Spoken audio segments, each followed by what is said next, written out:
Okay, now we're going to talk about cylinders. We do prisms and cylinders together because they're very similar in the way we do the formulas. The formulas are very, very similar. So let's look at those formulas here. Lateral area, if you think about lateral area is going to be this part here. So it's kind of like, think lateral label. If you were to put a label on that soup can, you would just wrap it around and not include the bases. Total area, we would add those two circles, the top and bottom of the can, or the left and right side, however the can is facing. And then volume is how much will it hold. So, a couple of things to remember here. Go ahead and draw a little line there. And remember from the warm-up, that is your radius. It could be at the top or it could be in the bottom. The height has to be either there, the dotted line, or it could be one of the edges of your cylinder. That's really the two things you need from this to be able to do all these formulas. So when we were doing prisms, the formula for lateral was perimeter times height. Well, we can't really do perimeter of a circle, but we can do circumference, and it's basically the same thing. And when we do circumference, we're doing 2 pi r. So your formula for lateral area of a cylinder is 2 pi r, that represents circumference or perimeter in terms of a prism, times your height. So it's very, very similar formula. So they're both lowercase letters, so all you have to do is get that information from your picture. To do total area, just like with the prism, we bring our lateral area down, so whatever we get for lateral, we bring down for total and add the area of two bases. So there's your big B. And over here to the side, I want you to put in parentheses for anytime you have capital B, you're doing pi r squared. Then for volume of your cylinder, you're going to do area of the base times height. So again, pi r squared is what you're going to get for big B, your capital B. So let's practice that. We need a couple of things. We need our radius, we need our height, and I would go ahead and find area of the base because that'll simplify that down quite a bit for you. Okay, looking at this one, we can see our diameter is 6, so half of that would be 3 for the radius. Our height of the cylinder is 6, and so remember to get area of the base, we're going to do pi r squared. Our radius is 3, so 3 squared would be 9 pi. Now we have everything we need. Cylinders are pretty quick and easy. Lateral area, 2 pi rh, so 2 times pi times our radius times our height. So we're going to multiply our like terms. I'm going to highlight those, the 2, the 3, the 6. So 2 times 3, 6 times 6 is 36. So 36 pi.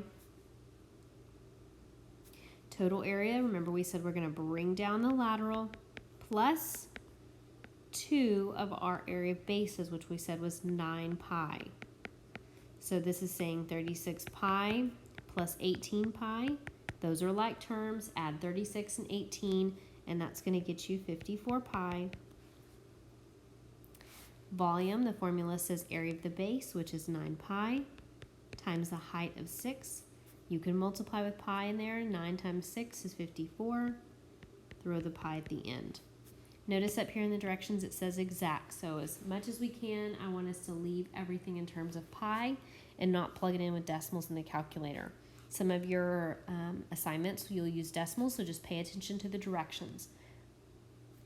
Everything here is in inches, so our unit would be inches squared, and inches cubed. And that's all you have to do for a cylinder. Now, what if we take it to the next level? Still the same simple concept, but instead of me giving you the diameter or giving you the radius, we have to find it in this case.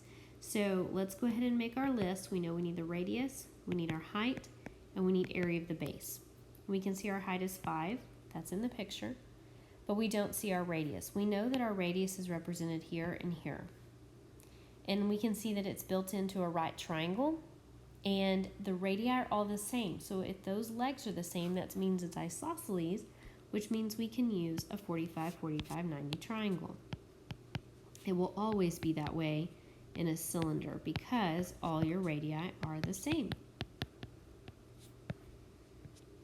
Our hypotenuse of that triangle is 3 square root of 2, and that's across from the 90, making this very easy.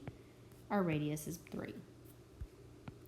And if our radius is 3, to find area of the base, we do pi r squared. 3 squared is 9. 9 pi again for our area of the base. Will it always be that way? No, it just happened to be like that in these two problems. Okay, lateral area. Remember, we're going to do 2 times pi times our radius times our height. So 2 times 3 times 5, which gives us 30 pi. Total area, bring the lateral part down, plus 2 of our area of the bases, which is 9 pi. So this is saying 30 pi plus 18 pi. Those are like terms. Add those together and you get 48 pi. Volume, area of the base, which is 9 pi times 5. 9 times 5 is 45. And we're working in feet.